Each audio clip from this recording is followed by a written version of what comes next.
ይድረስ ፍቅር ይዞኛል ለምትሉ ሁሉ አንተ ፍቅር ይዞኛል የምትለው አሁን አንተ በፍቅሩ አብጃለሁ ስነሳም ስተኛም ስለርሷን የማስበው የምትለው ባይኗ ሰረቅ አድርጋ ስታየኝ ልቤ ቀጥ ይልብኛል የምትለው እስቲ አንድ ጥያቄ ልጠይቅህ።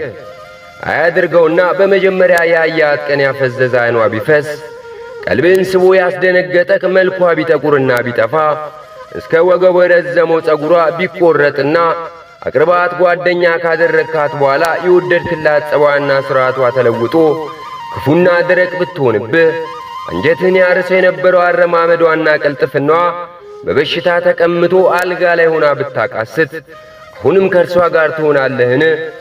እንደ ድሮ ከርሷ ጋር ለመሆን ትሽቀዳደማለህን? ሁሌ እንደምታፈቅራትና እንደምታሳላት መንገርን ትቀጥላለህን? ለርሷ የምታሳየውና ትትና ክብር ይቀንስብሃል አይደል? አንቺስ ብትሆኚ መጀመሪያ ያየውሽ ሁለት ደስ ያለሽ መልክና ቁመናው እንዳልነበር ቢሆን ሁሌ አንቺን ለማስደሰት ብሎ አንቺን በመጋበዝና በማዝናናት ያጠፋ የነበረው ገንዘብና ሀብት ጠፍቶ ፍጹም ደሃ ቢሆን መጀመሪያ የተዋወቃችሁ ሰሞን ሲያሳይሽ የነበረው ፍጹም ትሕትናና አክብሮት ተለውጦ በትዕቢት አንቺን መማታት ቢጀምር ጤንነቱን አጥቶ በበሽታ ቢንከራተት በመጀመሪያ ወደ እርሱ ስቦ ያመጣሽ ነገሮች ሁሉ ቢጠፋ አሁንም ከእርሱ ጋር ትሆኛለሽን? አሁንም እርሱ ጋር ስልክ መደወልሽን ትቀጥያለሽን? እህቴ ወይስ ንገሪኝ፣ ፍቅርሽ ካፍሽ ነው ወይንስ ከልብሽ? ወንድሜ ሆይ ልጠይቅህ፣ ፍቅርን የምትገልጸው በመናገር ነው ወይንስ በተግባር? መልሳችሁ ይህ ቢፈጠር አብሬ አልቀጥልም ከሆነ ከመጀመሪያም ፍቅር እንዳልያዛችሁ ላረዳችሁ ወዳለሁ። ስትተያዩ እወድሃለሁ ወይንም እወድሻለሁ ከምትባባሉ ባየው ቁጥር ወይንም ባየውሽ ቁጥር በውስጥ ያሉት ነገሮች ይንተከተካሉ ብትባባሉ የተሻለ ነው። ምክንያቱም የፍቅር ትርጉም ይህ አይደለምና።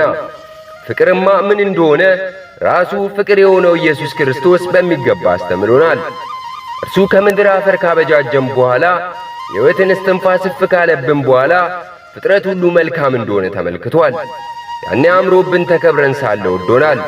ዕፀ በለስን በልተን ያበራ የነበረው የጸጋ ልብሳችን ተገፎ ራቁታችንን ስንሆን ደዌ የማያውቀው ሥጋችን በከንቱ ፍትወት ሲምታታብን ስንታመም በፍጹም ፍቅሩ አፍቅሮናል። ይተወን ዘንድ ስላልቻለ ፍቅርን ፍቅር ከዙፋኑ ስቦ ስለ እኛ እስከ ሞት አደረሰው። ታመን በኃጢአት አልጋ ተኝተን ሳለ ከጎናችን ሳይለይ ያስታመመን አምላካችን ነው።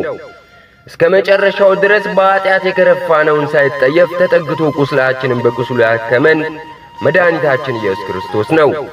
ሊያክመን መጥቶ እንኳን እኛ አልተቀበልነውም። ቁስላችንን ሳይጸየፍ የቀረበንን ፈጣሪያችንን መታ ነው። ኑ ላድናችሁ ሲለን በመስቀል ላይ የሰቀልነው። ሐኪሙን የሚሳደብን የሚማታ በሽተኛ እንደምን ያለ ነው! የበሽታውን ስድብና ድብደባ ታግሶ በትጋት የሚያክም ሐኪም እንደምን ያለ ነው! ለዚህ ሳንክሮ ይገባል። ወዳጄ ሆይ ፍቅር በደስታ ጊዜ ኖሮ በሐዘን ጊዜ የሚጸና፣ በደስታ ጊዜ አብቦ በደዌ ጊዜ የሚፈካ፣ በሰላም ጊዜ ተኮትኩቶ በጭንቅ ጊዜ የሚበቅል ረቂቅ አምላክ ስጦታ ነው። ታዲያ ወዳጄ ሆይ በፍቅርሽ ተይዣለሁ ያልካት ሚስትህ ያማረ መልኳ በድንገት ቢጠፋ ብለህ የምትጨነቅ ከሆነ እንዴት ወዳታለሁ ልትል ትችላለህ?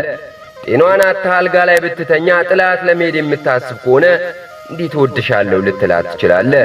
እህቴ ሆይ አንቺስ ብትሆኚ ጸባዩ እንዳለ ተለውጦ ቢንቅሽና ቢያቃልልሽ ትተሹ ለመሄድ የምታስቢ ከሆነ እንዴት አይኑን እያየሽ እወድሃለሁ ትይዋለሽ?